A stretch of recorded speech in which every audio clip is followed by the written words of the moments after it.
As we all know that Chelsea is having a game tonight against Ipswich and Manchester tonight against Newcastle. So yeah, I'm going to be dropping my own predictions, my own expectations, and my own scoreline prediction also.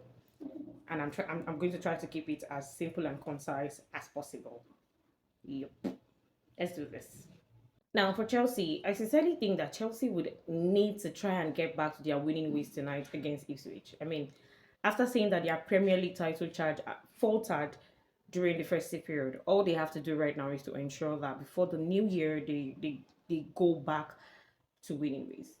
And although Ipswich poses little or less of a threat to them, so this should mean that Ipswich should offer Chelsea plenty of chances to end their 2024 with a win. They should. And I think Christopher Nkoko is in line to start, who is in line to start, which should now see Nicholas Jackson drop to the bench while Joe Felix could get like a nod ahead of Pedro Neto and Jadon Sancho. Yeah, I know a lot of people are gonna grumble, are gonna frown at that. I mean, might not even agree. So I said Joe Felix should get ahead of Pedro Neto and also Jadon Sancho for this game. Now for Ipswich, Sam Morsi is available again after a suspension, but then Chidozie Ogbene, January Danosian, George Hurst, Axel Tonzebe, they are all still sidelined. For this match, they are very much still sidelined. Also agree with me that Chelsea have not really been firing freely of late, and they haven't really had the chance to like fire very freely. But then it is in games like this that I expect Chelsea to rotate, and I expect them that they should prove far too much. And I also expect that Cole Palmer will be able to pull strings again for what I am going to call change in attacking lineup. So yeah, I if I'm to predict the score line for the match between Chelsea and Ipswich, I'll say Chelsea to win 3-0. That is my scoreline prediction. Now that is that for Chelsea Ipswich. Now let's get on to Manchester United and Newcastle. Now, I think if Ruben Amorim knows what is good for him, he should go back to playing the tactic, the style of play that these guys are actually used to. If he actually values his job, if not, bro, you will lose your job, and that's on period. You know, these guys, Ruben Amorim and his boys, they've actually lost 4 of their last 5 Premier League matches, and they visit Newcastle tonight. For what is worth, we should all know that Newcastle has actually shaken up their own dodgy form, and they've been able to record 3 wins on the bounce to climb from 12th to 5th. There is Alexander Isak, who scored 7 goals and also provided 2 assists in his last 6 games.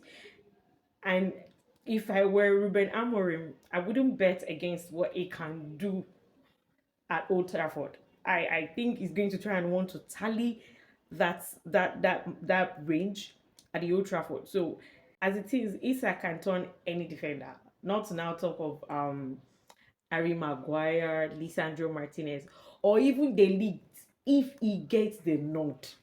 If he gets the nod.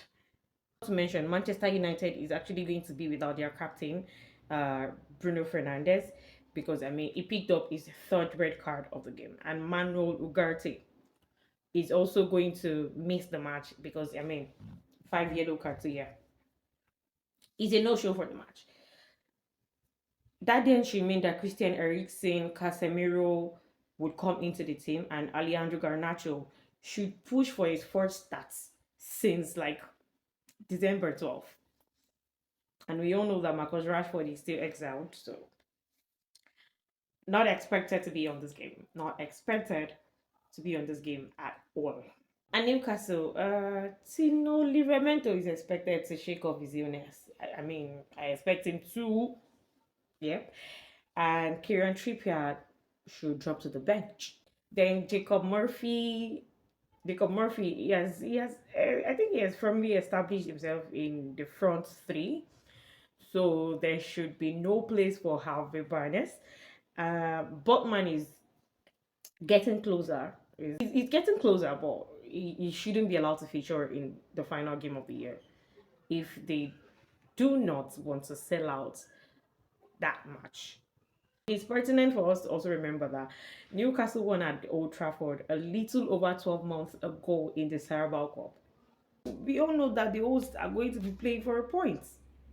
Amorim, I don't know how I'm going to get this to you, but if you do not want to take the same door that your predecessor took when it was going out, I think you should use the um the tactic that these guys are used to. Then during the summer, you can then fish out your players, the ones that can play your tactic, the one that I mean, you then tell yourself when you need to get. I mean, if you need to get the ones that can then come on to fit into the kind of tactic that you want to play. Else, you guys will still drop points.